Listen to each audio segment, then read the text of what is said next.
ಅದೇ ರೀತಿ ಕಾರ್ಯಕ್ರಮದ ಉದ್ಘಾಟಕರಾಗಿರುವಂತಹ ಶ್ರೀಯುತ ಶ್ರೀಧರ್ ಬಳಗಾರ್ ಅವರನ್ನು ವೇದಿಕೆಗೆ ಆಹ್ವಾನಿಸುತ್ತಿದ್ದೇನೆ.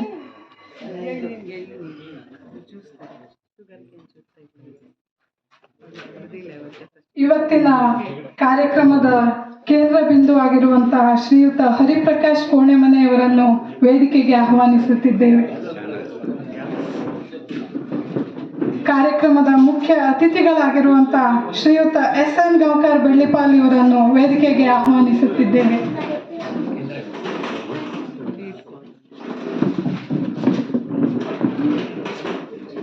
ಕಲ್ಮನೆ ಕುಟುಂಬದ ಹಿರಿಯರು, ವಿಶ್ರಾಂತ ಪ್ರಾಚಾರ್ಯರು ಶ್ರೀ GK ಗಾಂವ್ಕರ್ ಇವರನ್ನು ಕೂಡ ವೇದಿಕೆಗೆ ಆಹ್ವಾನಿಸುತ್ತಿದ್ದೇವೆ.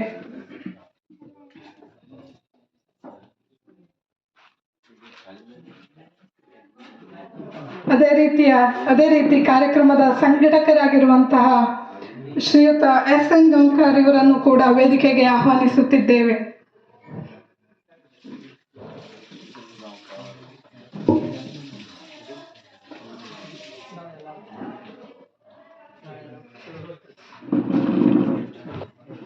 ಹೇಳ್ತಾರೆ, ಎಲ್ಲ ಬಲ್ಲವರಿಲ್ಲ, ಬಲ್ಲವರು ಬಹಳಿಲ್ಲ, ಬಲ್ಲಿದರು ಇದ್ದು ಬಲವಿಲ್ಲ, ಸಾಹಿತ್ಯವೆಲ್ಲವರಿಗಲ್ಲ ಸರ್ವಜ್ಞ. ಇಂತಹ ಅಪರೂಪದ ಕಲೆಯನ್ನ ತನ್ನದಾಗಿಸಿಕೊಂಡಂತಹ ಸಾಹಿತಿಗಳು, ಸಾಹಿತ್ಯ ಪ್ರಿಯರ ಸಮ್ಮುಖದಲ್ಲಿ ನಮ್ಮ ಮನೆಯ ಅಂಗಳದಲ್ಲಿ ಯಶಸ್ವಿ 3ನೇ ವರ್ಷ ಇಂತಹ ವಿನೂತನ ಕಾರ್ಯಕ್ರಮವನ್ನು ಹಮ್ಮಿಕೊಳ್ಳುತ್ತಿರುವುದು ನಮ್ಮ ಸಂತೋಷವಾಗಿದೆ.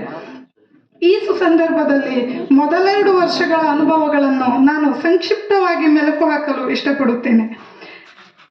ಮೊದಲನೆಯ ವರ್ಷ ಅಂದರೆ ಮನೆಯಂಗಳದಲ್ಲಿ ಸಾಹಿತ್ಯ ಚಿಂತನೆ ಭಾಗ 1 ಕಾರ್ಯಕ್ರಮದಲ್ಲಿ ಮಕ್ಕಳ ಸಾಹಿತಿಗಳು, ಕೇಂದ್ರ ಸಾಹಿತ್ಯ ಅಕಾಡೆಮಿ ಪ್ರಶಸ್ತಿ ವಿಜೇತರು ಆಗಿರುವಂತಹ ಶ್ರೀಯುತ ತಮ್ಮಣ್ಣ ಬೀಗಾರ್ ಅವರ ಸಾಹಿತ್ಯವನ್ನು ಪರಿಸರ ಕಾಳಜಿ, ಕಾದಂಬರಿಗಳು, ರಂಗ ಸಾಧ್ಯತೆಗಳು, ಕಾವ್ಯಗಳು, ಕಥೆಗಳು ಎಂಬ ಹಲವು ಆಯಾಮಗಳಲ್ಲಿ ವಿಮರ್ಶಿಸಲಾಗಿತ್ತು.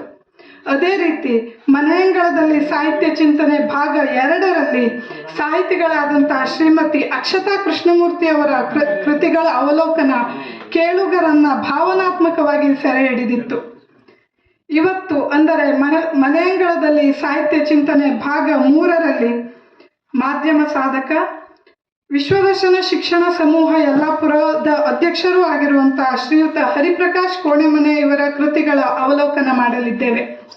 ಜೊತೆಗೆ ಮಧ್ಯಾಹ್ನದ ಭೋಜನದ ವಿರಾಮದ ನಂತರ ಕವಿಗೋಷ್ಠಿಯು ಕೂಡ ಇದೇ ವೇದಿಕೆಯಲ್ಲಿ ಹಮ್ಮಿಕೊಳ್ಳಲಿದ್ದೇವೆ. ಪ್ರಾರ್ಥನೆಯೊಂದಿಗೆ ಕಾರ್ಯಕ್ರಮವನ್ನು ಶುಭಾರಂಭಿಸಬೇಕಾಗಿ ಕುಮಾರಿ ಭೂಮಿಕಾ ಬಟ್ಟಿಗಳಲ್ಲಿ ಕೇಳಿಕೊಳ್ಳುತ್ತಿದ್ದೇನೆ. ಮಹಾಗಣಪತಿ, ದಿವ್ಯ ಗಣಪತಿ, ಮಹಾ ಗಣಪತಿ, ಇಳಿದು ಬಾ ಇಳಿದು ಬಾ ಇಳಿದು ಬಾ ಗಣಪತಿ ಗಣಪತಿ, ಕೈಲಾಸಗಿರಿಯಿಂದ ಧರೆಗಿಳಿದು ಬಾ. ಪುರಸ್ಕರಿಸುವಂತಹ ಒಂದು ಕಾರ್ಯಕ್ರಮವನ್ನು ಇಟ್ಕೊಂಡಿದ್ದೇವೆ. ಹಾಗಿದ್ರೆ ಸಾಹಿತ್ಯ ಚಿಂತನ ಕಾರ್ಯಕ್ರಮದಲ್ಲಿ ಕೃಷಿಕನೊಬ್ಬನನ್ನ ಪುರಸ್ಕರಿಸುವುದು ಸಮಂಜಸವೇ? ಪ್ರಶ್ನೆ ಬಂದರೆ ಸಾಹಿತ್ಯ ಚಿಂತಕರೆಲ್ಲ ಒಂದು ಮಾತನ್ನ ಹೇಳ್ತಾರೆ, ನಾನು ಎಷ್ಟೋ ಸಾರಿ ಕೇಳಿದ್ದೇನೆ. ಯಾವುದೇ ಸಾಹಿತ್ಯ ಉಗಮ ಆದದ್ದಿದ್ರೆ ಅದರ ಪ್ರಾರಂಭ ಆದದ್ದು ಕೃಷಿಯಿಂದ ಅಂಥೇಳಿ, ಕೃಷಿ ಚಟುವಟಿಕೆಗಳಿಂದ ಅಂಥೇಳಿ. ಜನಪದ ಸಾಹಿತ್ಯದಲ್ಲಂತೂ ಸಾಕಷ್ಟು ನಾವು ನೋಡ್ತೇವೆ. ಹಾಗೆ ಅದು ಅತ್ಯಂತ ಪೂರಕವಾದದ್ದು ಅಂತ ತಿಳಿದು ನಾವು ಇವತ್ತಿನ ಅಪರಾಹ್ನ ವೇಳೆಯಲ್ಲಿ ಅವರನ್ನು ಪುರಸ್ಕರಿಸುವುದಕ್ಕೆ ಮುಂದಾಗಿದ್ದೇವೆ. ಅದೇ ರೀತಿ ಕವಿಗೋಷ್ಠಿ ಇತ್ಯಾದಿಗಳನ್ನು ಕೂಡ ಇಟ್ಟುಕೊಂಡು ನಮ್ಮ ಇತಿಮಿತಿಯೊಳಗೆ ಈ ಕಾರ್ಯಕ್ರಮವನ್ನು ಆಯೋಜಿಸಿದ್ದೇವೆ. 3ನೆಯ ಕಾರ್ಯಕ್ರಮ ಅಂದರೆ ವರ್ಷಕ್ಕೊಂದು 3ನೆಯ ಮನೆಯಂಗಳದಲ್ಲಿ ಸಾಹಿತ್ಯ. ಪ್ರಾಸ್ತಾವಿಕ ನುಡಿಗಳನ್ನಾಡಿದ ಶ್ರೀಯುತ GK ಗಾಂವ್ಕರ್ ಕಲ್ಮನೆಯವರಿಗೆ ಧನ್ಯವಾದಗಳು. ಶುಭಂ ಕರೋತಿ ಕಲ್ಯಾಣಂ ಆರೋಗ್ಯಂ ಧನ ಸಂಪದ ಶತ್ರುಬುದ್ಧಿ ವಿನಾಶಾಯ ದೀಪಜ್ಯೋತಿ ನಮೋಸ್ತುತೆ. ಭಗವಂತನು ಸರ್ವ ಶುಭವನ್ನು ನಮ್ಮೆಲ್ಲರಿಗೆ ದಯಪಾಲಿಸಲಿ ಎಂದು ಕೇಳಿಕೊಳ್ಳುತ್ತಾ ನೆರೆದಿರುವಂತಹ ಗಣ್ಯರಲ್ಲಿ ದೀಪ ಪ್ರಜ್ವಲನಕ್ಕಾಗಿ ಕೇಳಿಕೊಳ್ಳುತ್ತಿದ್ದೇನೆ.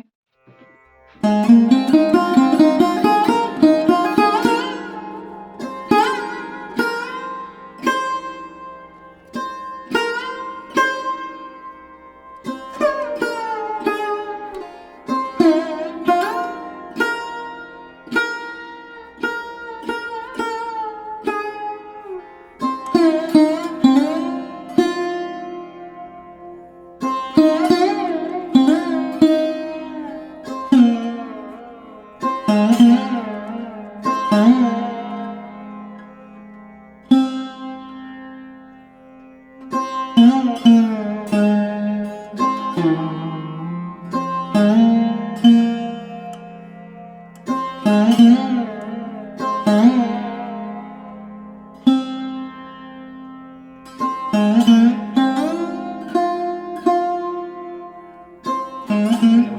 ಮಾತಾಡ್ತಾ ಇರ್ಬೇಕಾದ್ರೆ ಸಾಹಿತ್ಯಕ್ಕೂ ಮತ್ತು ಕೃಷಿಗೂ ಯಾವ ರೀತಿಯ ಸಂಬಂಧ, ಮತ್ತೆ ಕೃಷಿಯ ಮೂಲಕವಾಗಿ ಸಾಹಿತ್ಯ ವಿಕಾಸ ಆಗಿದೆ ಅನ್ನುವಂಥ ಒಂದು ಸಾಂದರ್ಭಿಕ ಮಾತನ್ನ ಆಡಿದರು. ಹಾಗೆ ನೋಡಿದ್ರೆ ಸಾಹಿತ್ಯಕ್ಕೂ ಮತ್ತು ಸಂಸಾರಕ್ಕೂ ಅನ್ಯೋನ್ಯವಾದಂಥ ಸಂಬಂಧ ಯಾವಾಗಲೂ ಇದೆ. ಯಾಕೆ ಅಂದ್ರೆ ಸಂಸಾರದಲ್ಲೂ ಕೂಡ ಮನುಷ್ಯನ ಸಂಬಂಧಗಳೇ ಮುಖ್ಯ ನಮಗೆ. ಸಾಹಿತ್ಯದಲ್ಲೂ ಕೂಡ ಅಂತಿಮವಾಗಿ ನಮಗೆ ಮುಖ್ಯವಾಗುವುದಂತಂದ್ರೆ ಮನುಷ್ಯರ ಸಂಬಂಧಗಳು. ಹಾಗಾಗಿ ಸಂಸಾರದಲ್ಲಿ ಸಂಬಂಧಗಳು ಮನುಷ್ಯರು, ಸಾಹಿತ್ಯದಲ್ಲಿ ಮನುಷ್ಯರು ಸಂಬಂಧಗಳು. ಅದರ ರೂಪಗಳು ಬೇರೆ ಇರಬಹುದು, ಪರಿಸರ ಬೇರೆ ಇರಬಹುದು, ಆಕೃತಿ ಬೇರೆ ಇರಬಹುದು, ಆದರೆ ಅದೇ ಮನುಷ್ಯರು ಇರುತ್ತಾರೆ. ಆದ್ದರಿಂದ ಅವರು ಆತಂಕ ಪಡುವ ಅಗತ್ಯವೇ ಇಲ್ಲ. ಸಾಹಿತ್ಯ ಮತ್ತು ಕೃಷಿ ಇತ್ಯಾದಿಗೆ ಬೇರೆ ಅನ್ನುವಂಥ ಈ ಸಾಹಿತ್ಯ ಮತ್ತು ಸಂಸಾರವನ್ನ ಕೂಡಿಸ್ಕೊಂಡು ಇಂತಹ ಒಂದು ಅಂಗಳದಲ್ಲಿ ಸದ್ಯ ಏನ್ ನಡೀತಾ ಇದೆ ಅಂತಂದ್ರೆ ಒಂದು ಕಲ್ಚರಲ್ ಕ್ಯಾಪಿಟಲ್ ಅನ್ನ ನಾವು ತೊಡಗಿಸಿದ್ದೇವೆ. ಅಂದ್ರೆ ಒಂದು ಸಾಂಸ್ಕೃತಿಕ ಬಂಡವಾಳವನ್ನ ಹೂಡಿದ್ದೇವೆ ಅಂತ ಅರ್ಥ. ಈ ಮಾತನ್ನ ಆಡಬೇಕಾದ್ರೆ ನಾನು ನನ್ನ ವೃತ್ತಿಯಿಂದ ನಿವೃತ್ತನಾದ ಕೆಲವೇ ದಿನಗಳಲ್ಲಿ ನನ್ನ ಆತ್ಮೀಯ ಸ್ನೇಹಿತರೊಬ್ಬರು ಭೇಟಿಯಾದರು. ಅಲ್ಲಪ್ಪ, ನೀನು ಮುಂದೆ ಏನ್ ಮಾಡ್ತೀಯ, ರಿಟೈರ್ ಆಗಿದೆ, ಏನ್ ಮಾಡ್ತೀಯ? ಇಲ್ಲ ನನ್ಗೆ ಗೊತ್ತು, ನೀನು ಬರೀತೀಯ, ಓದ್ತೀಯ, ಸಾಹಿತ್ಯ ಕಾರ್ಯಕ್ರಮಕ್ಕೆ ಹೋಗ್ತೀಯ, ಸಂಗೀತ ನನಗಿಷ್ಟೇ, ಸಂಗೀತ ಕೇಳ್ತೀನಿ, ನಾನು ಯಕ್ಷಗಾನ, ತಾಳಮದ್ರೆ ಇದೆಲ್ಲ ಹೋಗ್ತೀಯ, ಬೇರೆ ಬೇರೆ ಕಡೆಗೆ ತಿರುಗಾಡ್ತೀಯ. ಸರಿ, ನೀ ಮಾಡ್ತಾ ಇರೋ ಸರಿ, ಆದ್ರೆ ಇದರಿಂದ ನಿನಗೆ ಪ್ರಯೋಜನ ಏನಿದೆ? ಪ್ರಯೋಜನವಾದಿ, ಇದರಿಂದ ಲಾಭ ಏನಿದೆ? ನೋಡು, ಈಗ ನನಗೆ ಪೆನ್ಷನ್ ಆದ್ರಿಂದ ಒಂದಷ್ಟು ಹಣ ಬಂದಿದೆ, ಅದನ್ನ ಇನ್ವೆಸ್ಟ್ ಮಾಡು. ಈಗ ಶೇರ್ನಲ್ಲಿ ಇನ್ವೆಸ್ಟ್ ಮಾಡು, ಅಥವಾ ಯಾವ್ದಾದ್ರೊಂದು ಸೈಟ್ ಅನ್ನ ಇವತ್ತು ಇನ್ವೆಸ್ಟ್ ಮಾಡಿ ನೀವು ತೆಗೆದುಕೊಂಡ್ರೆ 4-5 ವರ್ಷಕ್ಕೆ ಅದರ 2-3 ಪಟ್ಟು ಹೆಚ್ಚಾಗ್ತದೆ. ಅಥವಾ ಯಾವ್ದಾದ್ರೂ ಒಂದು ದೊಡ್ಡದಾದಂಥ ವ್ಯಾಪಾರವನ್ನು ಆರಂಭ ಮಾಡು, ಬಿಸ್ನೆಸ್ ಶುರು ಮಾಡು, ರಿಯಲ್ ಎಸ್ಟೇಟ್ ಆ ಬಿಸ್ನೆಸ್ ಅನ್ನು ಶುರು ಮಾಡು, ಇನ್ವೆಸ್ಟ್ ಮಾಡು. ಸುಮ್ಮನೆ ಯಾಕೆ ಕೂತ್ಕೊಳ್ತೀಯ? ಇದು ತಪ್ಪು ಅಂತ ನಾನು ಖಂಡಿತ ಹೇಳೋದಿಲ್ಲ. ಅಂದ್ರೆ ಲೌಕಿಕ ಲಾಭಕ್ಕಾಗಿ ಪ್ರಯೋಜನವಾದಿಗಳಾಗಿ ನಾವು ನಮ್ಮ ಸಂಪತ್ತನ್ನ ಬಂಡವಾಳ ಹೂಡುವುದರಲ್ಲಿ ಯಾವ ತಪ್ಪು ನನಗೆ ಕಾಣಿಸೋದಿಲ್ಲ. ಆದರೆ ನಾನು ಯಾವುದು ನನ್ನ ಜೀವನದ ಬಂಡವಾಳ ಅಂತ ತಿಳ್ಕೊಂಡಿದ್ನೋ, ನನ್ನ ಶ್ರಮವನ್ನ, ನನ್ನ ಸಮಯವನ್ನ ಯಾವುದಕ್ಕಾಗಿ ಬಂಡವಾಳವನ್ನಾಗಿ ನಾನು ಹೂಡ್ತಾ ಇದ್ದೇನೋ, ಅಂದ್ರೆ ಸಾಹಿತ್ಯಕ್ಕೆ, ಸಂಗೀತಕ್ಕೆ, ಓದಿಗೆ, ಬರಹಕ್ಕೆ, ನನ್ನ ಪಾಠಕ್ಕೆ, ಪ್ರವಚನಕ್ಕೆ, ಇದೂ ಕೂಡ ಬಂಡವಾಳ ಹೂಡಿಕೆ ಅಲ್ವಾ? ನಮ್ಮ ಮಕ್ಕಳ ಶಿಕ್ಷಣದ ಬಗ್ಗೆ ನಾವು ಇನ್ವೆಸ್ಟ್ ಮಾಡ್ತೇವೆ, ನಮ್ಮ ಆರೋಗ್ಯದ ಬಗ್ಗೆ ಇನ್ವೆಸ್ಟ್ ಮಾಡ್ತೇವೆ. ಇದು ಇನ್ವೆಸ್ಟ್ಮೆಂಟ್ ಅಲ್ವಾ? ಇದು ಕಲ್ಚರಲ್ ಕ್ಯಾಪಿಟಲ್ ಅಲ್ವಾ? ಇದೊಂದು ಸಾಂಸ್ಕೃತಿಕ ಬಂಡವಾಳ ಹೂಡಿಕೆ ಅಲ್ವಾ ಅಂತ. ಹೌದು, ಗುಡ್ಡ ಇದೆ, ಕಾಡಿದೆ, ಜನರು ಓಡಾಡುವಂತ ದಾರಿಗಳಿವೆ, ರಸ್ತೆ ಇದೆ, ಮನೆ ಮಠಗಳಿವೆ, ಕೃಷಿ ಇತ್ಯಾದಿ ಮಾಡ್ಕೊಂಡವರಿದ್ದಾರೆ, ಇವೆಲ್ಲವೂ ಇವೆ ಅಲ್ವಾ? ಇದು ಒಂದು ದಸ್ತಾವೇಜಿನ ಒಂದು ಲಕ್ಷಣ. ಜೊತೆಗೆ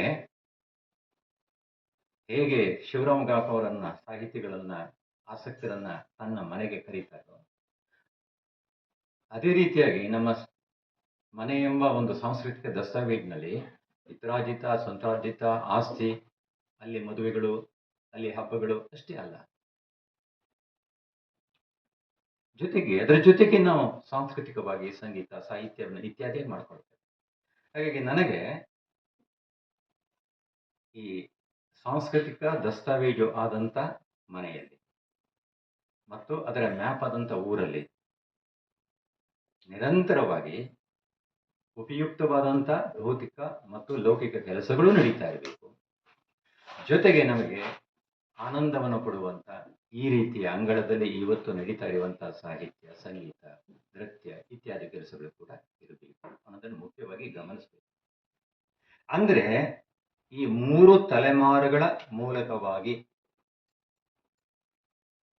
ಹರಿಯುವಂತ ಒಂದು ಪರಂಪರೆ ಇದೆಯಲ್ಲ, ಈ ಪರಂಪರೆಯಲ್ಲಿ ಮೊದಲ ತಲೆಮಾರಿನವರು ಮಾಡಿದ್ದು ಸಾಂಪ್ರದಾಯಿಕವಾಗಿ ಮಾಡಿದ್ದೇ ಸರಿ, ನಾವು ಒದ್ದಾಡ್ತಾ ಇದ್ದೇವೆಲ್ಲ, ಅರ್ಧ ಆ ಕಡೆಗೆ ಅರ್ಧ ಈ ಕಡೆಗೆ ಮಧ್ಯದಲ್ಲಿ ಸಿಕ್ಕಿಕೊಂಡು ಒದ್ದಾಡ್ತಾ ಇದ್ದೇವೆಲ್ಲ. ಆ ಸಂಕಟವೇ ಅರ್ಥಪೂರ್ಣವಾದದ್ದು. ಮತ್ತೆ ಯಾರು ತಮ್ಮ ತಮ್ಮ ಜೀವನದ ಆಯ್ಕೆಯನ್ನು ಸ್ವತಂತ್ರವಾಗಿ ಮುಕ್ತವಾಗಿ ಯಾವುದೇ ರೀತಿ ಸಂಪ್ರದಾಯ ಧರ್ಮ ಇತ್ಯಾದಿಯಾಗಿ ತಲೆ ಹಾಕೊಳ್ಳದೇನೆ ಆಧುನಿಕವಾದಂತಹ ಜೀವನ ಶೈಲಿಯನ್ನು ಒಪ್ಕೊಂಡು ಮಾಡ್ತಾ ಇದ್ದಾರಲ್ಲ, ಇದನ್ನ ನಾನು ತಪ್ಪು ಸರಿ ಅನ್ನುವಂಥ ತಕ್ಕಡಿಯಲ್ಲಿ ಇಟ್ಟು ತೂಕ ಮಾಡಕ್ ಆಗೋದಿಲ್ಲ, ಮಾಡಬಾರ್ದು. ಹಳೆಯರಿಗೆಲ್ಲ ನಾವು ತಪ್ಪು ಅಂತ ಅನಿಸ್ಬೋದು, ನಮಗೆ ಅದು ಸರಿ ಅಲ್ಲದೆ ಅಂತ ಅನ್ಸ್ಬೋದು. ನಮ್ಮ ಮಕ್ಕಳಿಗೆ ನಾವು ನಡ್ಕೊಂಡಂತ ರೀತಿ, ನಾವು ಮದುವೆ ಆದಂತ ರೀತಿ ಸರಿ ಅನಿಸದೇ ಇರಬಹುದು. ಇಲ್ಲಿ 3 ಇಟ್ಕೊಂಡು ನಾವು ಗಮನಿಸಬೇಕಾದದ್ದು ಏನು ಅಂತಂದ್ರೆ, ಯಾಕೆಂತಂದ್ರೆ ಅದನ್ನು ಸರಿಯಾಗಿ ನೀವು ಗಮನಿಸದೇ ಇದ್ರೆ ಅನಗತ್ಯವಾದಂತ ಒಂದು ಸಾಂಸ್ಕೃತಿಕ ಬಿಕ್ಕಟ್ಟನ್ನ, ಸಮಸ್ಯೆಯನ್ನ ನಾವೇ ನಮ್ಮ ಮೇಲೆ ಹೇರ್ಕೊಳ್ತೇವೆ. ಈ 3 ತಲೆಮಾರುಗಳ ನಡುವೆ ಬೇರೆ ಬೇರೆ ರೀತಿಯಾದಂತಹ ಒಂದು ಸಮಸ್ಯೆಗಳು, ಸಂಘರ್ಷಗಳು, ಬಿಕ್ಕಟ್ಟುಗಳು, ಒಂದು ರೀತಿಯ ವಿಘಟನೆಗಳು ಆಗೋ ಕಾರಣ ಅದೇ. ಹಾಗಾಗಿ ಯಾವುದೇ ತಲೆಮಾರಿನ ತೀರ್ಮಾನ ತಪ್ಪು ಸರಿ ಅನ್ನೋದನ್ನು ಸರಿಯಲ್ಲ, ಅದೊಂದು ವಾಸ್ತವ. ಅದು ಮೊದಲನೇ ತಲೆಮಾರು ಇರಲಿ, 2ನೇ ತಲೆಮಾರು ಇರಲಿ, 3ನೇ ತಲೆಮಾರು ಇರಲಿ. ಯಾಕೆ ಅಂತಂದ್ರೆ, ನಾನು ಅವಾಗಲೇ ಹೇಳಿದಾಗೆ ನಾವು ಗಮನಿಸಬೇಕಾದದ್ದು ಏನಂತಂದ್ರೆ, ಅಲ್ಲೊಂದು ನಿರಂತರವಾದಂತಹ ರೂಪಾಂತರ ಕ್ರಿಯೆ ನಡೆದಿದೆ. ಈ ರೂಪಾಂತರ ಕಾಲದಿಂದ ಎಲ್ಲಾ ಕಾಲದಲ್ಲಿ ನಡೀತಾ ಇರುವಂತಹದ್ದು. ಯಾಕೆ ಅಂತಂದ್ರೆ, ರೂಪಾಂತರಗಳಿಲ್ಲದೇನೆ ಒಂದು ಪರಂಪರೆಯ ವಿಕಾಸವಾಗೋದೇ ಇಲ್ಲ, ಮುಂದುವರಿಯೋದಿಲ್ಲ. ಅದು ಈ ಪ್ರಕೃತಿಯಲ್ಲಿ ನಮಗೆ ಡಾರ್ವಿನ್ ವಾದ ಗೊತ್ತಿದೆ ನೋಡಿ, ನಾವೆಲ್ಲ ಓದಿದ್ರಿಂದ ಗೊತ್ತಿದೆ ನಮಗೆ. ಈ ಪ್ರಕೃತಿಯಲ್ಲಿ ಇಷ್ಟೆಲ್ಲ ಜೀವ ಪ್ರಭೇದಗಳು ವಿಕಾಸ ಕ್ರಮದಲ್ಲಿ ಮುಂದೆ ಬರುತ್ತಾ ಇಲ್ಲ. ಅಲ್ಲಿ ಬರೋದಕ್ಕೆ ಕಾರಣ ಅಂತಂದ್ರೆ ರೂಪಾಂತರವನ್ನು ಮಾಡ್ಕೊಳ್ತಾ ಬಂದಿವೆ.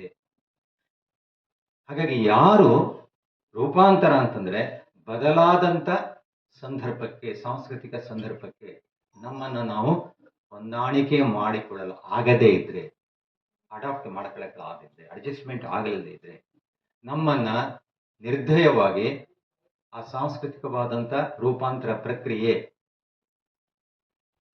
ಹೊರಗುಳಿದ್ಬಿಡ್ತದೆ, ನಿಷೇಧಿಸಿಬಿಡ್ತದೆ, ಬಹಿಷ್ಕಾರ ಹಾಕ್ಬಿಡ್ತದೆ, ನಾವು ಆಡ್ ಮ್ಯಾನ್ ಆಗಿಬಿಡ್ತೇವೆ. ಇವತ್ತು ಅನೇಕ ಕಡೆಗೆ ನಡೀತಾ ಇದೆ.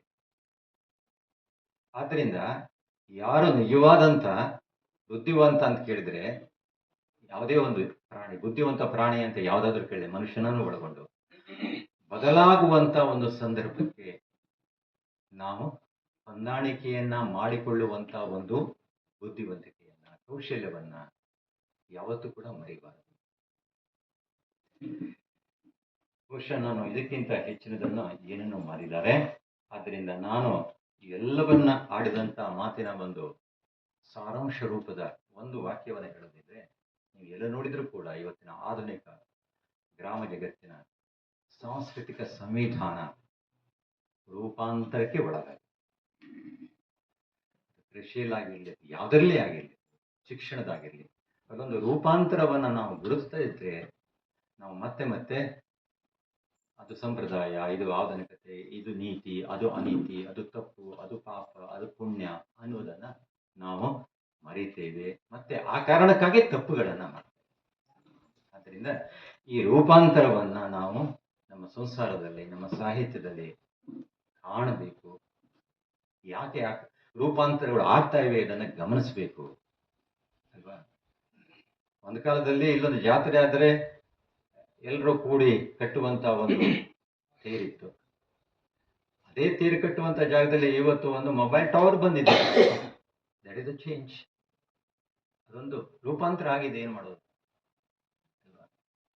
ಅಲ್ವಾ? ಇಲ್ಲಿ ಸಂಬಂಧ ಇತ್ತು, ಅಲ್ಲಿ ಸಂಪರ್ಕ. ಪ್ರಕಾಶ್ ಪಣಮರಿಗೆ ಗೊತ್ತಿದೆ, ನಾವು ಎಂಥ ಜಗತ್ತಿನಲ್ಲಿ ಬಂದು ಸಂಪರ್ಕ ಜಗತ್ತಿನಲ್ಲಿ ಬಂದಿದ್ದೇವೆ. ಜಗತ್ತಿನ ಯಾವುದೇ ವ್ಯಕ್ತಿ ಜೊತೆಗೆ, ಯಾವುದೇ ವಿಷಯ ಜೊತೆಗೆ, ಯಾವುದೇ ಒಂದು ಪರಿಸ್ಥಿತಿ ಮತ್ತು ಪರಿಸರ ಜೊತೆಗೆ ನಾವು ತಕ್ಷಣ ನಮ್ಮ ಸಂಪರ್ಕವನ್ನ ಸಾಧಿಸಬಹುದು. ಕನೆಕ್ಟಿವಿಟಿ ಇದೆ. ಆದರೆ ಎಲ್ಲಿ ತಪ್ಪೋಗ್ಬಿಟ್ಟಿದೆ ಅಂದ್ರೆ, ಅದೇ ಸಂದರ್ಭದಲ್ಲಿ ಸಂಬಂಧಗಳು ಇಲ್ಲ. ಫೇಸ್ಬುಕ್ನಲ್ಲಿ ನಿಮಗೆ ಲಕ್ಷಾಂತರ ಜನರು ಸಂಪರ್ಕದಲ್ಲಿ ಬಂದಿರ್ತಾರೆ, ಆದರೆ ಯಾರು ಸಂಬಂಧ ಇಲ್ಲ. ನೀವು ಎದುರುಗಡೆ ಸಿಕ್ಕಿದ್ರೆ ನಿಮ್ಗೆ ಫೇಸ್ ಟು ಫೇಸ್, ಆದ್ರೆ ಅವನು ಫೇಸ್ಬುಕ್ ಇದ್ದ ಗೆಳೆಯ ಅಂತ ಗೊತ್ತಾಗೋದಿಲ್ಲ. ಸಂಬಂಧಗಳೇ ಇಲ್ಲ. ಇದು ತಪ್ಪು ಸರಿ ಅಂತ ನಾನು ದಿಢೀರ್ ಅಂತ ನಿರ್ಣಯ ಮಾಡೋಕ್ಕಾಗೋದಿಲ್ಲ. ನೀರು ಕೊಟ್ಟದೇ ಸರಿ, ಮೊಬೈಲ್ ಟವರ್ ಬೇಡ ಅನ್ನೋದಾಗ್ಲಿ ಹಾಗೆಲ್ಲ ಹೇಳಿದೆ ನಾನು. ನಮಗೆ ಎಚ್ಚರ ಬೇಕು ಅಂತದೆ ಯಾವುದಂದ್ರೆ, ವಾಸ್ತವಿಕವಾಗಿ ನಾವು ಇದನ್ನೆಲ್ಲ ನೋಡಬೇಕು ಅನ್ನೋದು ಮಾತ್ರ. ಒಂದು ಒಳ್ಳೆಯ ಪರಂಪರೆಯನ್ನ ನಮ್ಮ ಶಿವರಾಮ್ ಗಾಂಕರ್ ಈ ಮನೆ ಅಂಗಳದಲ್ಲಿ ಆರಂಭ ಮಾಡಿದ್ದಾರೆ.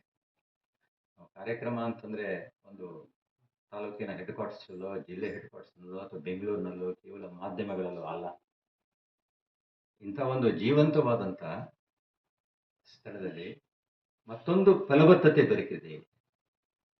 ಕೇವಲ ನಾವು ಈ ಗೊಬ್ಬರಗಳನ್ನು ಹಾಕಿ ಭೂಮಿಯನ್ನು ಫಲವತ್ತು ಮಾಡೋದಷ್ಟೇ ಅಲ್ಲ, ಸಾಹಿತ್ಯವನ್ನ, ಸಂಗೀತವನ್ನ, ಒಂದು ಯೋಚನಾ ಕ್ರಮವನ್ನ, ಮಾಧ್ಯಮಗಳ ಇವತ್ತು ಏನು ನಡೀತಾ ಇದೆ ಇತ್ಯಾದಿಯಾಗಿ ನಾವೆಲ್ಲ ಹಂಚಿಕೊಳ್ತೇವೆ ಅಲ್ಲ, ಆ ಹಂಚಿಕೊಳ್ಳುವ ಮೂಲಕವಾಗಿಯೂ ಕೂಡ ಈ ಒಂದು ಸಾಂಸ್ಕೃತಿಕ ಭೂಮಿಯ ಫಲವತ್ತತೆಯನ್ನು ಹೊಂದಿದೆ. ಇವತ್ತು ನನಗೆ ಖುಷಿ ಅನಿಸುವುದಂತಂದ್ರೆ, ಅನೇಕ ಸಲ ಈ ಕೆಲಸಗಳನ್ನ ಅಕಾಡೆಮಿಯವರಾಗಲಿ, ಸಾಹಿತ್ಯ ಪರಿಷತ್ತಿನವರಾಗಲಿ, ಅಥವಾ ಒಂದು ಸಾಂಸ್ಕೃತಿಕ ಜವಾಬ್ದಾರಿ ಇದ್ದಂಥ ಒಂದು ಸಾಂಸ್ಕೃತಿಕ ಸಂಸ್ಥೆಯಾಗಲಿ ಒಬ್ಬ ವ್ಯಕ್ತಿಯನ್ನ ಅರ್ಥ ಮಾಡ್ಕೊಳ್ಳೋದಕ್ಕೆ ಕಾರ್ಯಕ್ರಮವನ್ನು ಮಾಡೋದಿಲ್ಲ. ಆದರೆ ಶಿವರಾಮ್ ಗಾಂಕರ್ ಅವರು ಇವತ್ತು ನಮ್ಮ ಕೋಣೆಮನೆಯವರ ಬರಹಗಳನ್ನು ಚರ್ಚೆಗೆ ಇಟ್ಟಿದ್ದಾರೆ, ಅದನ್ನು ಹಂಚಿಕೊಳ್ತಾ ಇದ್ದಾರೆ. ಇವತ್ತು ಮೀಡಿಯಾ ಜಗತ್ತಿನಲ್ಲಿ ಏನಾಗ್ತಾ ಇದೆ, ಮೀಡಿಯಾ ಜಗತ್ತಿನ ಒಬ್ಬ ಅಧಿಕೃತ ಪ್ರತಿನಿಧಿ ಇದ್ದ ಹಾಗೆ ಒಂದು ಹೊಸದಾದಂಥ ಒಂದು ಸಂಚಲನವನ್ನು ಯಲ್ಲಾಪುರದಲ್ಲಿ ಮತ್ತು ಸುತ್ತಮುತ್ತಲಿನ ಪ್ರದೇಶದಲ್ಲಿ ವಿಶ್ವದರ್ಶನ ನಿಜವಾಗಿಯೂ ಅದು ವಿಶ್ವವನ್ನು ದರ್ಶನ ಮಾಡುವಂಥ ದೊಡ್ಡ ಕೆಲಸಗಳನ್ನು ಮಾಡ್ತಾ ಇದ್ದಾರೆ ಅಂತ ತುಂಬ ಹೆಮ್ಮೆ ಅನಿಸ್ತದೆ ನನಗೆ. ಅವರ ಕುರಿತು ಇವತ್ತು ಚರ್ಚೆಯನ್ನು ಇಟ್ಕೊಂಡಿದ್ದಾರೆ. ಹಾಗಾಗಿ ನಮಗೆ ಕೋಣೆಮನೆಯವರಷ್ಟೇ ಮುಖ್ಯವಾಗುವುದು ಅಂತಂದರೆ, ಈ ಕಾರ್ಯಕ್ರಮವನ್ನು ಈ ಒಂದು ರೂಪರೇಖೆಯಲ್ಲಿ ಸ್ವರೂಪದಲ್ಲಿ ಇಟ್ಕೊಂಡಂಥ ಶಿವರಾಮ್ ಗಾಂಕರ್ ಅವರನ್ನು ಮತ್ತು ಅವರಿಗೆ ಸಹಕಾರವನ್ನು ನೀಡಿದಂಥ ಎಲ್ಲರನ್ನ, ಮತ್ತು ಆ ರೀತಿಯ ಪ್ರೀತಿಯನ್ನು ನೀವು ಸದಾ ಇಟ್ಕೊಳ್ಳೋದ್ರಿಂದ, ಯಾಕೆಂತಂದರೆ ನಾವು ಇವೆರಡನ್ನ ಇಟ್ಕೋಬೇಕು. ಮತ್ತೆ ಹೇಳೋದಿದ್ರೆ ಆ ಬ್ಯೂಟಿಯನ್ನು, ಯುಟಿಲಿಟಿ, ಒಂದು ಸತ್ವನೂ ಇರಬೇಕು ಮತ್ತು ಸ್ವಾದವೂ ಇರಬೇಕು. ಇವೆರಡೂ ನಮ್ಮನ್ನು ಕಾಪಾಡುವಂಥದ್ದು ಅಂಥ ಒಂದು ಕೆಲಸವನ್ನು ಮಾಡ್ತಾ ಇದ್ದಾರೆ. ಆ ತೋಟ ಇದೆ, ಅದು ನಮಗೆ ಕೊಡುವಂಥ ಒಂದು ಸತ್ವ, ಇಲ್ಲಿ ನಾವು ಅನುಭವಿಸ್ತಾ ಇರುವಂಥದ್ದು ಸ್ವಾದ. ಆದ್ದರಿಂದಲೇ ನಾವೆಲ್ಲ ಬಹಳ ಖುಷಿ ಪಡೋದಂತಂದ್ರೆ, ಕಪ್ಪು ಬಸಿಯಲ್ಲಿ ಚಾವನ್ನು ಕುಡಿಯೋದು ನಮ್ಗೆ ಪ್ರೀತಿ. ಕೇವಲ ಒಂದು ಲೋಟದಲ್ಲೋ ಅಥವಾ ಗ್ಲಾಸ್ನಲ್ಲಿ ಕುಡಿದ್ರೆ ಆ ಸಂತೃಪ್ತಿ ಇರೋದಿಲ್ಲ. ಆ ಬಸಿಗೆ ಒಂದು ಸುಂದರವಾದಂಥ ಒಂದು ಬಂಗಾರದ ರೇಖೆ ಇರೋದು, ಒಂದು ಹೂವು ಇರೋದು, ಆ ಮೊಗ್ಗನ ರೀತಿಯಲ್ಲಿ ಆ ಕಪ್ ಇರೋದು. ಯಾಕೆ ಕೇವಲ ಅದ್ರ ಚಾ ಬೇರೆ ಆಗ್ಬಿಡ್ತದೆ? ಇಲ್ಲ, ಗ್ಲಾಸ್ನಲ್ಲಿ ಕುಡಿದಕ್ಕಿಂತ ಚಾಕ್ಕಿಂತ ನನಗೆ ಕಪ್ಪಿನ ಆ ಒಂದು ಸೌಂದರ್ಯದ ರೇಖೆ ಇದೆಯಲ್ಲ, ಅದ್ರಲ್ಲಿ ಕುಡಿದ್ರೆ ಇನ್ನಷ್ಟು ಸಂತೋಷ ಆಗ್ತದೆ, ಸ್ವಾದ ಅದು. ಹಾಗಾಗಿ ಈ ಸತ್ವ ಮತ್ತು ಸ್ವಾದವನ್ನ ಯಾವತ್ತೂ ಕಾಯ್ದುಕೊಳ್ಳುವಂತ ಕೆಲಸವನ್ನ ಈ ನೆಲದಲ್ಲಿ ನಿರಂತರವಾಗಿ ಆಗಲಿ ಅಂತ ಹೇಳ್ತಾ ಎಲ್ರಿಗೂ ನಮಸ್ಕಾರ ಮಾಡ್ತಾ.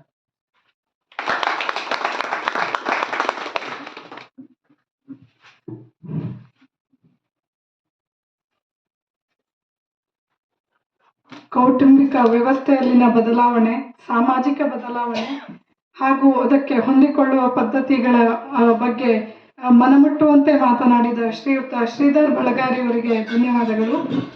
ಈಗ ಈ ಹೊತ್ತಿನ ಮುಖ್ಯ ಘಟ್ಟ, ಶ್ರೀಯುತ ಹರಿಪ್ರಕಾಶ್ ಕೋಣೆಮನೆ ಇವರ ಕೃತಿಗಳ ಅವಲೋಕನ ಮಾಡುವಂತಹ ಸಂದರ್ಭ.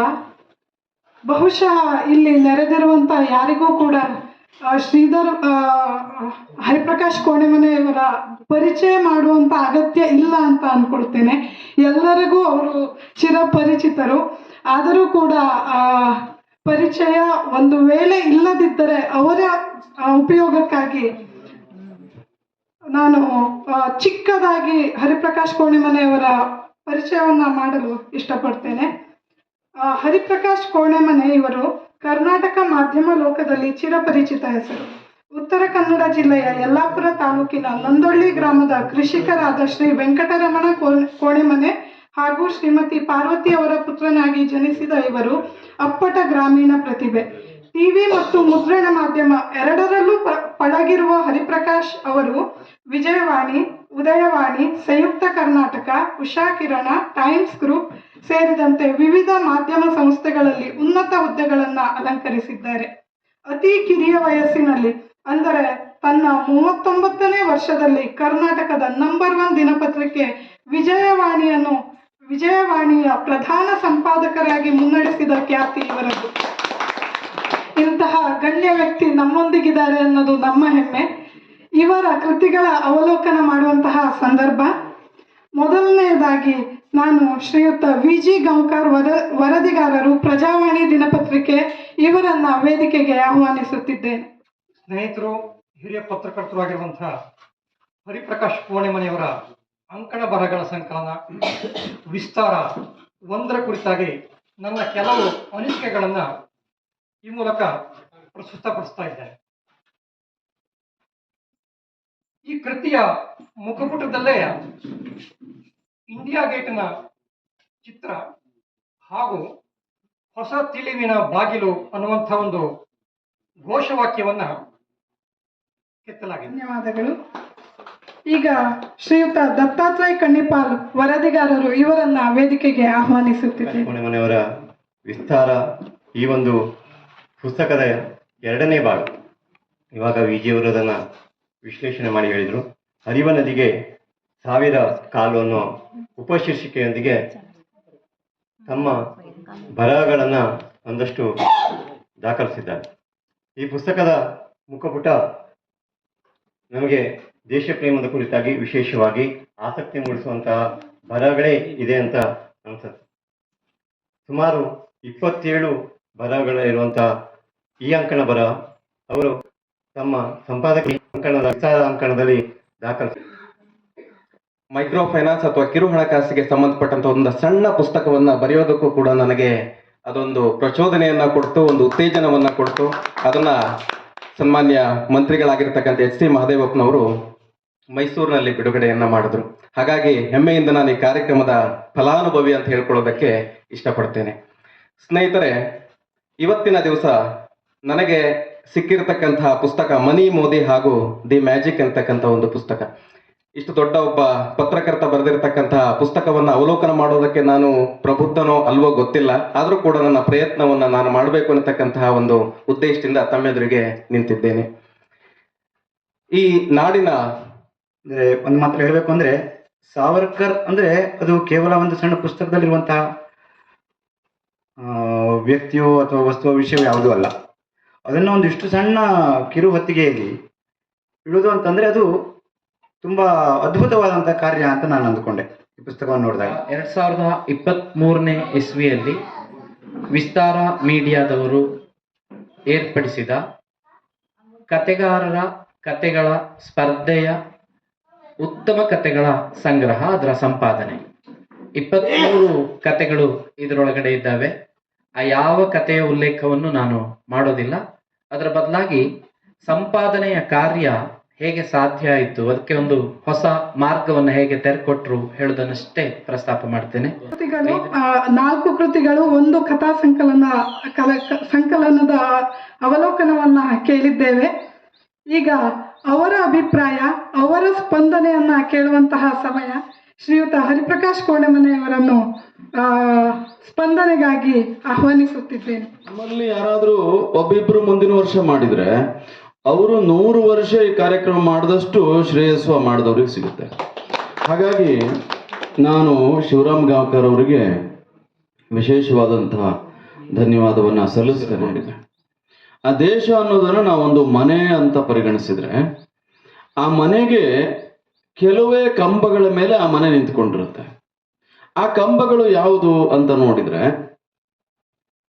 ಕಲೆ, ಸಂಸ್ಕೃತಿ, ಸಾಹಿತ್ಯ, ನಂಬಿಕೆ, ಧರ್ಮ, ಸಮಾಜ, ಇದೆಲ್ಲ ಈ ರೀತಿಯಾದಂತಹ ಕಂಬಗಳ ಮೇಲೆ ಈ ದೇಶ ನಿಂತ್ಕೊಂಡಿರುತ್ತೆ.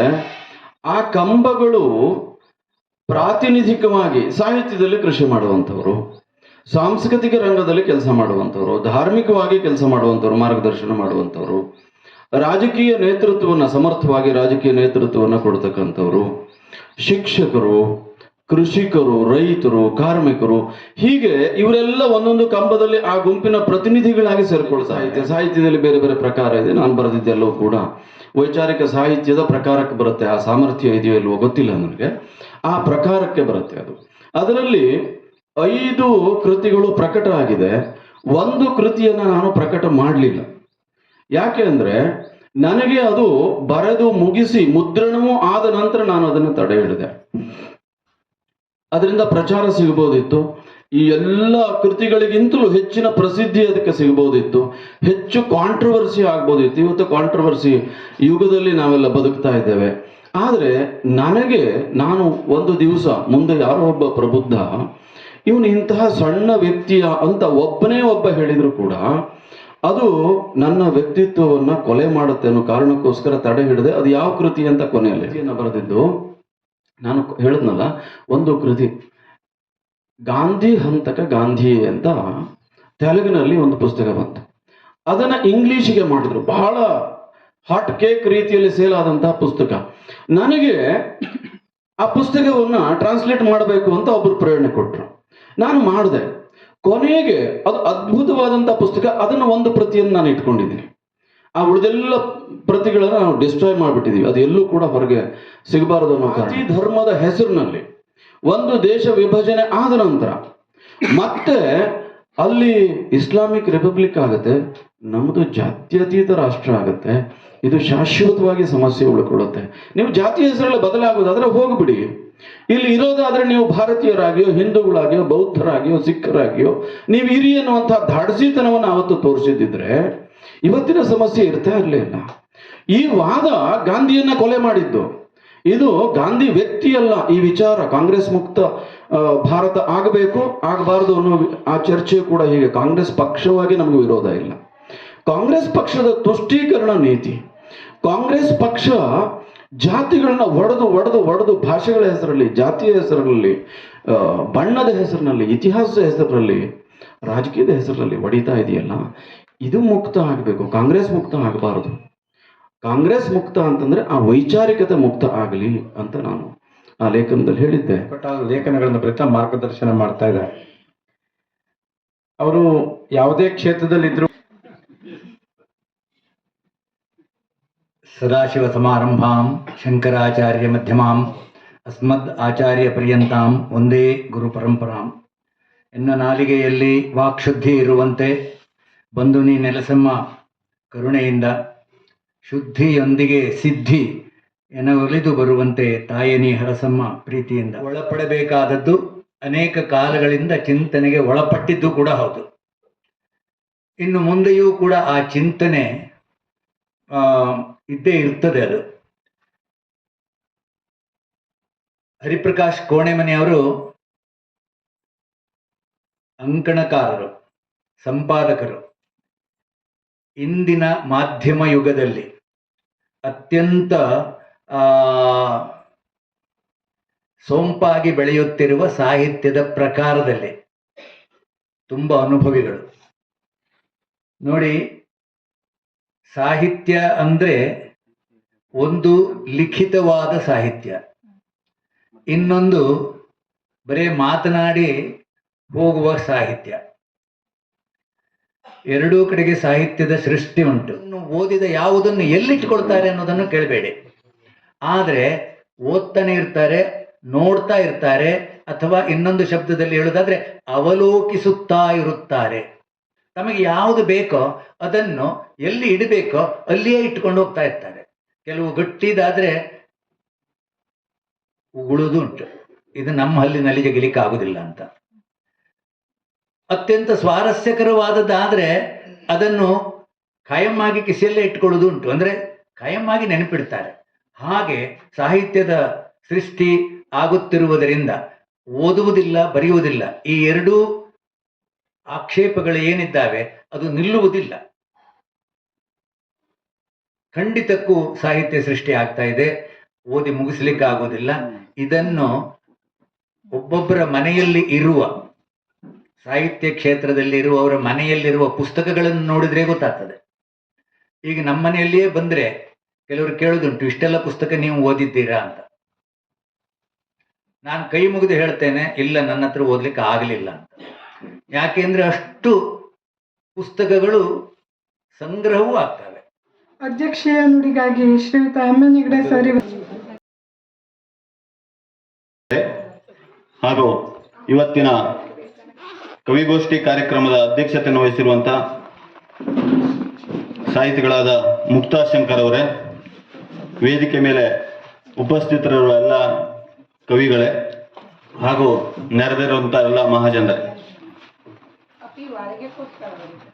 ಕವಿತೆ ಎನ್ನುವುದು ಶಬ್ದ ಚಮತ್ಕಾರ, ಭಾವನೆಯ ಗಣಿಯಿಂದ ತೆಗೆದ ಬಂಗಾರ ಎನ್ನುವ ಮಾತಿದೆ.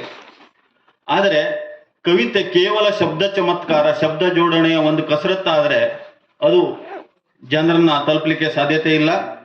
ಅದು ಅನುಭವದ ಅನುಭವದಿಂದ ಬರಬೇಕು. ಸಾಹಿತ್ಯ ಅಥವಾ ಸಾಹಿತ್ಯ ರಚನೆ ನಮ್ಮ ದಿನನಿತ್ಯದ ಒಡನಾಟದ ಅಥವಾ ಓದಿನ ಅನುಭವದಿಂದ ಬಂದರೆ ಅದು ಹೆಚ್ಚು ಜನರನ್ನ ತಲುಪಲಿಕ್ಕೆ ಸಾಧ್ಯತೆ ಉಂಟು. ಅದರ ಮರ್ಮವನ್ನು ತಿಳಿಯಬೇಕು ಅನ್ನೋದು ಭಾವ. ಜೀವರ ನಡೆ ಹೊರಗಿ ನೋಟವದು ಅನಿವಾರ್ಯ ಕರ್ಮ. ಜೀವ ನೆರವನ್ನು ಮರೆತು ಇರುವ ಅರಿವನ್ನು ಪಡೆಯೇ ಒಳಗಿ ನೋಟವದು ಅತಿ ಸಹಜ ಧರ್ಮ. ಅಂಗನೆಯ ಜೊತೆಗೂಡಿ ವರುಷವು ಸಾಹಿತ್ಯದ ರಾಧನೆಯ ಮಾಡಿ ಶ್ರೀದೆ ಚಲುವೆಗಾಯತ್ರಿಯ ಬಲವಿನ ಜೋಡಿಗೆ ಆಯಿಸುವ ಆರೋಗ್ಯ ವೃದ್ಧಿಯಾಗಲಿ ಎಂದು ನಾವೆಲ್ಲರೂ ಬೇಡುವ ಸುಬ್ಬಣ್ಣ, ಸುಬ್ರಹ್ಮಣ್ಯ ಶಿವರಾಮ್ ಗಾಂವ್ಕರ್, ಇಷ್ಟು ಇವ್ರ ಪರಿಚಯ. ಆದ್ರೆ ಇವ್ರ ಬಗ್ಗೆ ಒಂದು ಎರಡು ಮಾತಾಡಬೇಕು ಅಂತ ಹೇಳಿದ್ರೆ,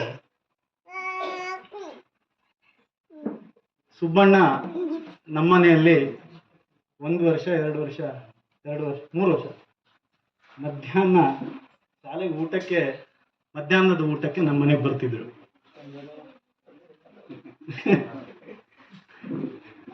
ನಾನು ಸಣ್ಣವ,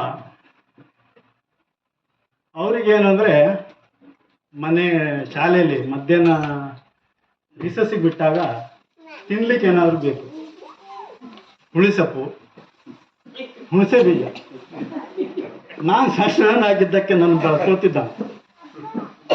ಒಂದಷ್ಟು ಹುಣಸೆ ಬೀಜ ಹುಳಿಸೊಪ್ಪು ನನ್ನ ಹತ್ರ ತರ್ಲಿಕ್ಕೆ ಹೇಳ್ತಿದ್ದ. ನನ್ನ ಬ್ಯಾಗಲ್ಲಿ ನಾನು ಹುಣಸೆ ಬೀಜ ತಗೊಂಡು ಹೋಗ್ಬೇಕಿತ್ತು. ಮಧ್ಯಾಹ್ನ ನಾನೆಲ್ಲ ತಿನ್ಕೊಳ್ತಿದ್ದೆ. ಇದು ಸುಮಾರು ದಿವಸ ನಡೀತಾ ಇತ್ತು. ಒಂದ್ ದಿವಸ ನಮ್ಮ ಅಪ್ಪ ನೋಡೋದು ನಮ್ಮ ಬ್ಯಾಗು, ಇದು ಹುಣಸೆ ಬೀಜ. ನಂತರ ನಮ್ಮ ಬ್ಯಾಗಿಂದ ನನ್ನ ಬ್ಯಾಗಲ್ಲಿರೋ ಎಲ್ಲ ಬುಕ್ಸ್ ಎಲ್ಲ ಪಾಟಿ ಎಲ್ಲ ತೆಗೆದು ಪೂರ್ತಿ ಹುಳಿಸೊಪ್ಪೆ ತಂದು ಕಳಿಸಿದ್ರು. ನಾನು ಶಾಲೆ ನೋಡ್ತೀನಿ, ಪೂರ್ತಿ ಹುಳಿಸೊಪ್ಪು, ಶಾಲೆ ಬ್ಯಾಗ್ ಪೂರ್ತಿ ಹುಳಿಸೊಪ್ಪು. ಇದೊಂದು ಹಳೆ ಬೇಜಾರು ಸುಬ್ಬಣ್ಣನ ಮೇಲೆ. ಮುಂದೆ ಬಯಸುವಂಥವರಿಗೂ ಇದೊಂದು ಮೋಟಿವೇಶನ್ ಆಗಬೇಕು. ಆ ದೃಷ್ಟಿಯಲ್ಲಿ ಕವಿಗೋಷ್ಠಿಯನ್ನು ಹೊರತುಪಡಿಸಿ ಇಲ್ಲಿ ಇಂಥವರ ಸಾಧಕ ಪುರಸ್ಕಾರವನ್ನು ಆಯೋಜನೆ ಮಾಡಿದ್ದು ತುಂಬ ಔಚಿತ್ಯಪೂರ್ಣ ಅಂತ ಅನಿಸುತ್ತೆ. ಸುಬ್ಬಣ್ಣ ಬರೀ ಕೃಷಿಯಲ್ಲಿ ಮಾತ್ರ ಅಲ್ಲ, ರಾಜಕೀಯವಾಗಿಯೂ ತೊಡಸ್ಕೊಂಡಂಥವ್ರು. ಅವ್ರ ಪಕ್ಷ ನನಗಷ್ಟು ಗೊತ್ತಿಲ್ಲ, ಅಲ್ಲ ಅದಕ್ಕಿಂತ ಜಾಸ್ತಿ ನಾವೇನು ಅಷ್ಟು ಪಕ್ಷನ ನೋಡಲ್ಲ. ನಮ್ಗಿಲ್ಲಿ ಪಕ್ಷ ಅಷ್ಟು ಮುಖ್ಯ ಆಗಲ್ಲ. ಆದರೆ ಬೆರಳೆಣಿಕೆಯಷ್ಟು ಜನರ ಪೈಕಿ ನಮ್ಮ ಸುಬ್ಬಣ್ಣ ಪಕ್ಷಾತೀತವಾಗಿ ಕೆಲಸ ಮಾಡುವಂಥ ಸುಬ್ಬಣ್ಣ. ಯಾಕಂದ್ರೆ ಅವರಿಗೆ ಇಂಥ ಪಕ್ಷದವರು ಅಂತ ಗೊತ್ತಿರಲಿ, ಯಾರಿಗೆ ನಿಜವಾಗಿಯೂ ಒಂದು ಸಹಕಾರ ಬೇಕು, ಅವರಿಗೆ ಸಿಗಬೇಕು, ಯಾವ ಸವಲತ್ತುಗಳು ಸಿಗಬೇಕು, ಪ್ರಾಮಾಣಿಕವಾಗಿ ಅವ್ರ ಕೈಲಾದರೆ ಮಾಡುವಂಥ ವ್ಯಕ್ತಿ. ಹಾಗಾಗಿ ರಾಜಕೀಯದಲ್ಲಿ ವಿರಳ ವ್ಯಕ್ತಿತ್ವ ಅಂತಲೇ ಹೇಳಿ, ಯಾವುದೇ ಹೆಚ್ಚಿನ ಫಲಾಪೇಕ್ಷೆ ಇಲ್ಲದೆ, ದುಡ್ಡು ಮಾಡಲಿಕ್ಕೆ ಅಂತಲ್ಲ, ಪ್ರೀತಿಯಿಂದ ಈ ಥರ ಯಾವುದೇ ಒಂದು ಯಾರಿಗಾದರೂ ಸಹಾಯ ಬೇಕು ಅಂತಾದಲ್ಲಿ ಸುಬ್ಬಣ್ಣನವರನ್ನ ಯಾವುದೇ ಹಿನ್ನೆಲೆ ಇಲ್ಲದೆ, ಯಾವುದೇ ಇನ್ಫ್ಲೂಯೆನ್ಸ್ ಇಲ್ಲದೆ ನಾವು ಸಂಪರ್ಕ ಮಾಡಿದರೆ ಪ್ರಾಮಾಣಿಕವಾಗಿ ಸಹಾಯ ಮಾಡುವಂಥ ಸುಬ್ಬಣ್ಣ. ಎಲ್ಲ ಗಣ್ಯರು ಪುರಸ್ಕಾರವನ್ನ ಶ್ರೀಯುತರಿಗೆ ಪುರಸ್ಕಾರವನ್ನು ನೀಡಬೇಕಾಗಿ ಕೇಳ್ಕೊತಾ ಇದ್ದೇವೆ.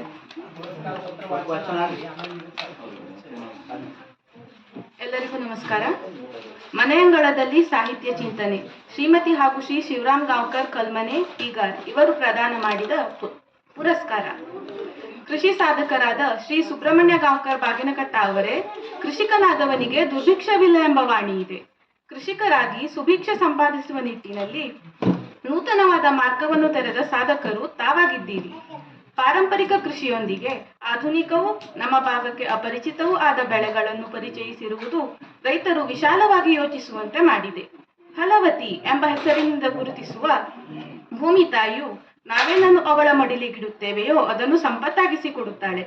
ಆ ದೃಷ್ಟಿಯಿಂದ ನಿಮ್ಮ ತೋಟದಲ್ಲಿ ಸಮೃದ್ಧವಾಗಿ ಬೆಳೆದು ನಿಂತ ಬಾಳೆ, ಕಾಳುಮೆಣಸು, ಏಲಕ್ಕಿ, ಬೆಣ್ಣೆಹಣ್ಣು, ಕಾಫಿ, ವೆನಿಲ್ಲಾ, ಬೇವು ಮೊದಲಾದವುಗಳ ಜೊತೆ ಡ್ರ್ಯಾಗನ್ ಫ್ರೂಟ್ ತೋಟದ ಅಂದವನ್ನು, ಮಾಲಕನ ಆನಂದವನ್ನೂ ಹೆಚ್ಚಿಸಿದೆ. ಶ್ರೀದೇವಿ ರೈತ ಉತ್ಪಾದನಾ ಕಂಪನಿಯ ಮೂಲಕ ಕೃಷಿ ಉತ್ಪನ್ನಗಳ ಮೌಲ್ಯವರ್ಧನೆಯ ಕಾರ್ಯವನ್ನು ಕೈಗೆತ್ತಿಕೊಂಡಿದ್ದೀರಿ. 2024ನೇ ಸಾಲಿನ ಜಿಲ್ಲಾ ಮಟ್ಟದ ಶ್ರೇಷ್ಠ ಕೃಷಿಕ ಪ್ರಶಸ್ತಿಯನ್ನು ಧಾರವಾಡದ ಕೃಷಿ ವಿಶ್ವವಿದ್ಯಾಲಯವು ತಮಗೆ ನೀಡಿರುವುದು ನಮಗೆ ಅಭಿಮಾನ ಮೂಡಿಸಿದೆ. ತಮ್ಮ ಜೀವನೋತ್ಸಾಹ, ನವೀನವಾದ ಚಟುವಟಿಕೆ ಹಾಗೂ ಕೃಷಿಯಲ್ಲಿ ತಮಗಿರುವ ಕಾಳಜಿ ಸಮಾಜಕ್ಕೆ ಮಾದರಿಯಾಗಿದೆ. ಸದಾಕಾಲವೂ ಯಶಸ್ಸಿನ ಜೀವನ ತಮ್ಮದಾಗಲೆಂದು ಹರಸಿ ಪುರಸ್ಕರಿಸುತ್ತೇವೆ. ಶ್ರೀಮತಿ ಹಾಗೂ ಶ್ರೀ ಶಿವರಾಮ್ ಗಾಂವ್ಕರ್ ಕಲ್ಮನೆ ಬೀಗಾರ್ ಹಾಗೂ ಮಕ್ಕಳು ಮತ್ತು ಕುಟುಂಬದವರು.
ಪ್ರಭಾವಪೂರ್ಣವಾದಂತಹ ಕವಿಗಳು, ನಮ್ಮೆಲ್ಲರಿಗೂ ಹಿರಿಯರವರು.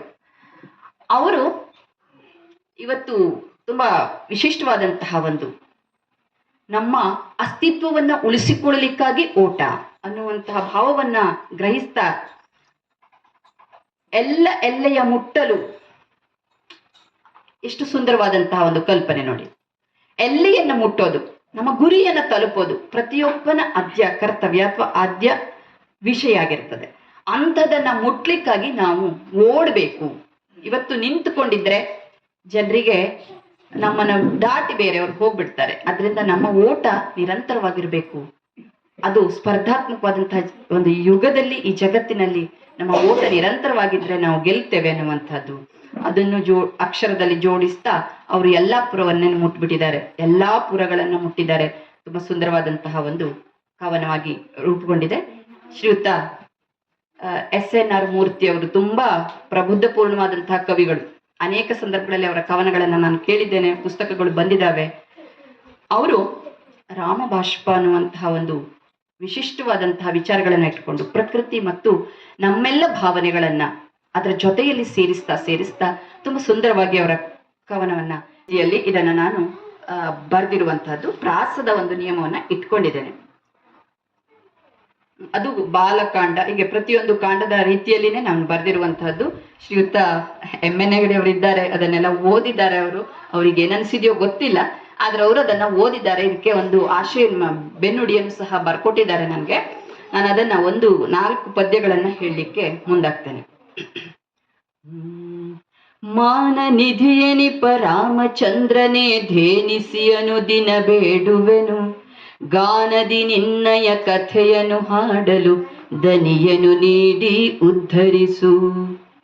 ದಶರಥನೆಂಬ ಚಕ್ರವರ್ತಿಯು ಈಶನಾಗಿದ್ದ ಆಧರೆಗೆ ನಾಶಗೊಳಿಸುತ್ತಾ ವೈರಿ ದುಷ್ಟರನು ದೇಶದಲ್ಲಿಯೇ ಬಲಿಷ್ಠನು.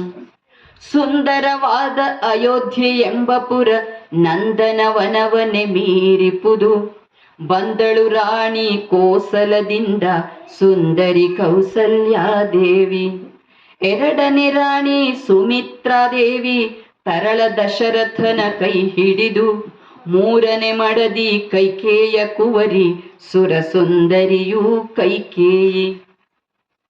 ದಂಪತಿಗಳಿಗೆ ಪುತ್ರರಿಲ್ಲದೆ ತಂಪಿರಲಿಲ್ಲ ಅಯೋಧ್ಯೆಗೆ, ಕಂಪಿಸುತ್ತಿದ್ದರು ಶೋಕದಿಂದಲಿ ನೋಂಪಿಯೇ ಪ್ರತಿ ಹಗಲಿರುಳು.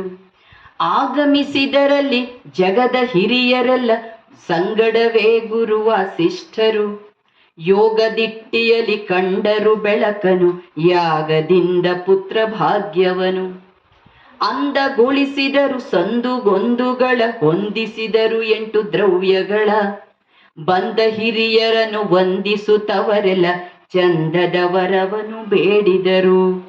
ಯಾಗವ ಮಾಡುತ್ತ ಚಾಗವ ಮಾಡುತ್ತ ಭೋಗವ ಮರೆತರು ಪರಿಜನರು, ಯಾಗ ಅಗ್ನಿಯಲ್ಲಿ ಪಾಯಸ ಪಡೆದು ಭೋಗಿಸಿದರು ಪರಮಾನ್ನವನು. ಹಿರಿಯ ರಾಣಿ ಕೌಸಲ್ಯೆಯ ಉದರದಿ ಸಿರಿರಾಮನೋಡ ಮೂಡಿದನು, ಕಿರಿಯ ರಾಣಿ ಕೈಕೇಯಿಯ ಬಸಿರಲಿ ಭರತ ಬಂದನು ಭಾರತಕ್ಕೆ. ಧನ್ಯವಾದಗಳು. ಇದೇ ರೀತಿಯಲ್ಲಿ 400 ಪದ್ಯಗಳನ್ನು ಇದೇ ದಾಟಿಯಲ್ಲಿ ಹೇಳ್ಕೊಂತ ಹೋಗಬಹುದು. ಆ ರೀತಿಯಾದಂತಹ ಒಂದು ಪ್ರಯತ್ನ, ತುಂಬಾ ಚಿಕ್ಕದು, ತುಂಬಾ ಸರಳವಾದಂತಹ ಕನ್ನಡದಲ್ಲಿ ಇರುವಂತದ್ದು. ನಮಸ್ಕಾರ.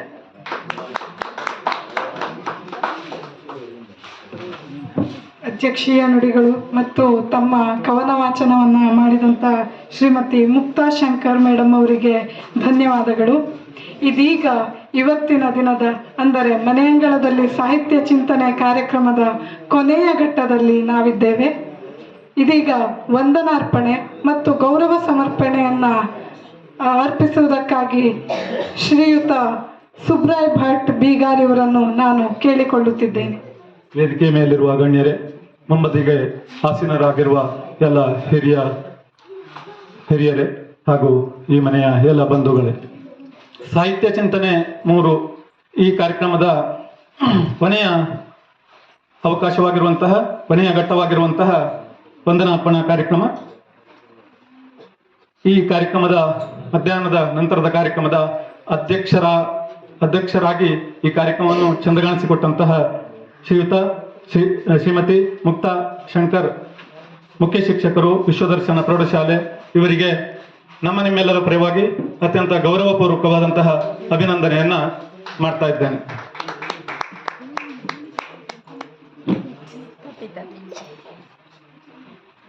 ಅದೇ ರೀತಿಯಾಗಿ ಮತ್ತೊಬ್ಬ ವೇದಿಕೆಯ ಗಣ್ಯರಾಗಿರುವಂತಹ ಸುಬ್ರಾಯ್ ಬಿದ್ರೆಮನೆ ವರದಿಗಾರರು, ಇವರಿಗೂ ಸಹ ಎಲ್ಲ ಸಂಘಟನೆಯ ಹಾಗೂ ನಮ್ಮೆಲ್ಲರ ಪರವಾಗಿ ಹೃತ್ಪೂರ್ವಕವಾದಂತಹ ಅಭಿನಂದನೆಯನ್ನ ಸಲ್ಲಿಸ್ತಾ ಇದ್ದೇವೆ.